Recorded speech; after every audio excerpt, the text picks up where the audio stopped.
What is going on, guys? This is Astro PC back with another video, and today we are going to check out Flying Cup practice battles, but in the Open Great League. Now you know how it's gonna go, right? Because flying Pokemons are extremely weak to rock types, so it's a kind of difficult thing to do. But I had so much fun using these Pokemon in the Open Great League, and hope you have fun too. So let's get right into the video. Alright, so on to the first battle. Now I'm using Mantine, Skarmory and Shadow Zapdos. So Shadow Zapdos is going to be really incredible in this one.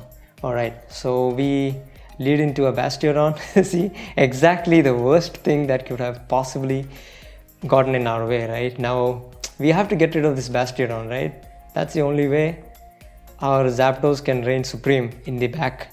Now if they swap out, I'm going to save swap into my Zapdos, I think.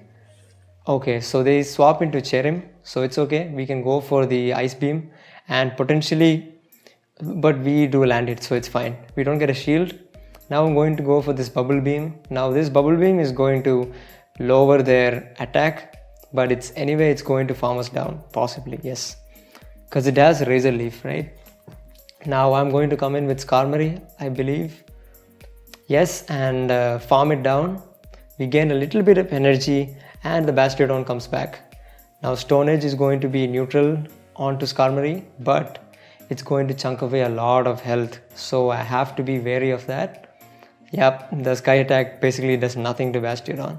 Now all my hope is to destroy this Bastiodon as soon as possible, or possibly make it really low so that my Zapdos can come in and farm down. Now Shadow Zapdos with a lot of energy and shields is devastating. But I don't have a shield at this point, neither do they. So let's see how this plays out. Now this is going to be a Flamethrower. So this is a Bastiodon running Flamethrower variant, so that's fine. Now this is where Zapdos comes in supreme. Now this Thunderbolt is going to be absolutely one-shotting this Skarmory, and the Bastiodon is pretty much very low, so we can just Thundershock it down. So we take game 1. On to the next game. Now I don't win all of these matches because, as you have seen, it's really tough if you don't get the rock type Pokemon the Pokemon with the rock moves, something like Galarian Stunfisk, for example. In the beginning, if we are not able to take it down, there is no chance that our backline will stand. Skarmory can, but it's better to take it out with Mantine, and then Skarmory and Zapdos can sweep in the end. Alright, so Stunfisk goes for the Rock Slide. I shield it up and I go for the Bubble Beam. Now this is going to lower the attack on the Stunfisk, and I swap into Skarmory. I don't know that was a good move or not, because they have a Rock Slide. They will possibly stay in, right, and look to land another Rock Slide, but they swap into Hypno. Okay, so this is kind of decent.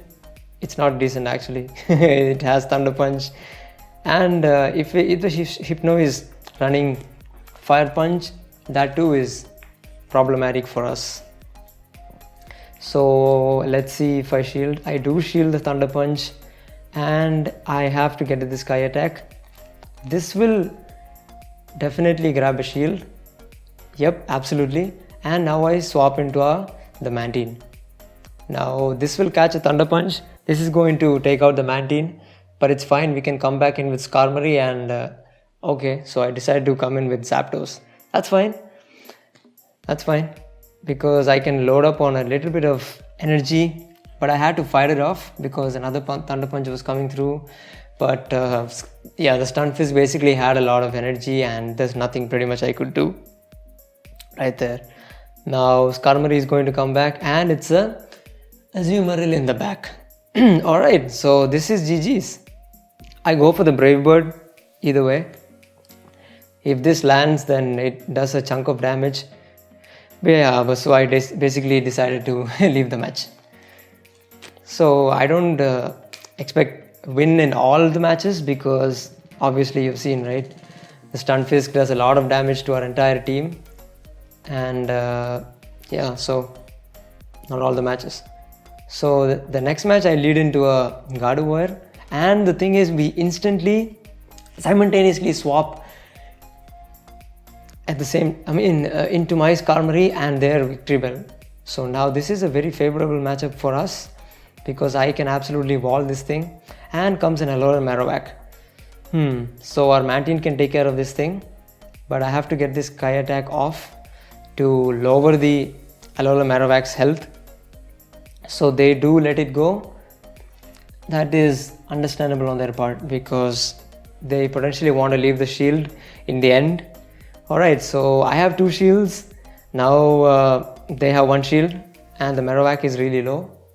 So I can potentially shield once and look to farm down. Let's see what I decide to do. And it seems I'm going to farm it down. Yes, absolutely. And they have, oh yeah, they bring in the Shadow Gardevoir back, right? Now Shadow Gardevoir against Zapdos, that's not a good match. So that's going to be bad. So, but we get the shield, that's huge. You will see later why it's huge, right? And I lower the attack and I swap into Zapdos. But look how much damage the charm is doing. It absolutely destroyed 75% of the health, right? But since we had a shield and I was able to get to this Drill Peck, this is going to take out the Shadow Gardevoir and we get game 3. Alright, so on to the next match. Now we lead into a Zebstrika. Okay, so this is absolutely horrible lead. I can't really swap into anything because I have to stay in. Possibly take this thing out or grab shields. So that is the play here. Let's see, I get a shield, that's wonderful. And I swap to catch this attack. Oh, but I have to shield this, right? It's a flame charge. It's going to raise the attack. Now Zebstrika is a spicy pick. Let's see what they have in the back though. It all depends on what they have in the back, right? This is not looking very good for us because yeah, Zapdos can do a lot of damage with shield advantage and energy advantage, but it's not, our Drill Peck is not enough to take down the Zebstrika, so I have to shield again. And yeah, now we have no shields, but they are able to get to another attack. So this is absolutely not good. Discharge is going to KO Zapdos. I have to come back in with Mantine. They have no shields at this point. Let's see what they have in the back. Please don't tell me there's an Azumarill in the back. They have a Skarmory. Yeah, that's why we needed the Zapdos. That's why they were staying in, right? They couldn't swap. I should have potentially realized that. Okay, so now we are in a tough spot. Skarmory Mirror. I have to go for this Sky Attack because if I do Brave Bird, it's going to lower my defense and then they can just straight go for Sky Attack and sweep the game. But it's a Swampert. There's still some chance if I can land this Sky Attack, maybe. But the Skarmory is loaded on energy, right? I don't know, let's see what happens. But the Swampert, the energy generation is so much that it's able to get to another Hydro Cannon, and this is pretty much over at this point. Hydro Cannon is not going to do that much damage to Mantine, but the Sludge Wave is definitely going to take it out. Yeah, attack was lowered. I should have probably gone for the Ice Beam but either way it would have gone to the Sludge Wave. Alright, so that was the 4th game and we lose that one. GG's to the opponent. Now,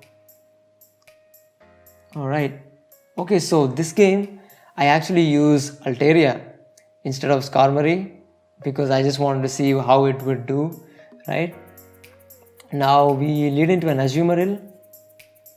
It's kind of okay because we know we can use Zapdos to finish this thing if they decide to swap out, but I decide to stay in either way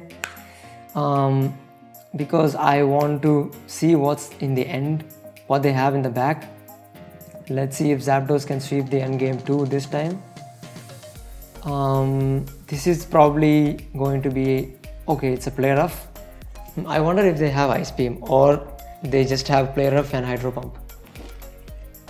So I go for the bubble beam. Now you probably want to go for the ice beams because that's gonna do a little bit more damage. What I'm doing at this point is I'm trying to lower the attack by multiple stages on this Azumarill, and that is going to come into play. This play rough is doing less and less damage every single time. Now this time I decided to go for the ice beam because I want to take this thing out. One more play rough may not be able to finish Mantine off. Let's see if it's able to finish us off. They go for the ice beam, so it's not able to finish us off. If I can get to this bubble, this might finish off the Azumarill. I think this will finish off the Azumarill. Then, but they decide to shield. And I decided to swap into Altaria. That was a mistake because now I had to shield once. But it's okay, we have some energy advantage, but they have a shield. Right, as you can see, like this team it's crazy to run this team because your counters have to line up properly. Otherwise, it's really difficult to use this team because especially when you have so many counters to flying types in the Open Great League. Alright, then now they go for the Blizzard, takes me out. It's fine, we don't have a shield at this point. I go with Zapdos, go for the Drill Peck. This is going to do massive neutral damage. I wish I had some lead energy. Oh, it actually almost takes it out. Now this is most definitely a Mud Bomb, so I can definitely survive this. And I decided to swap for some reason. And they have a Skarmory in the back. You know what's coming, right? This is the Thunderbolt. This is going to one-shot Skarmory. And this is GG's. Alright. So if you like this video, guys, please hit that like button, subscribe if you haven't already, and I will catch you guys on the next one. Bye.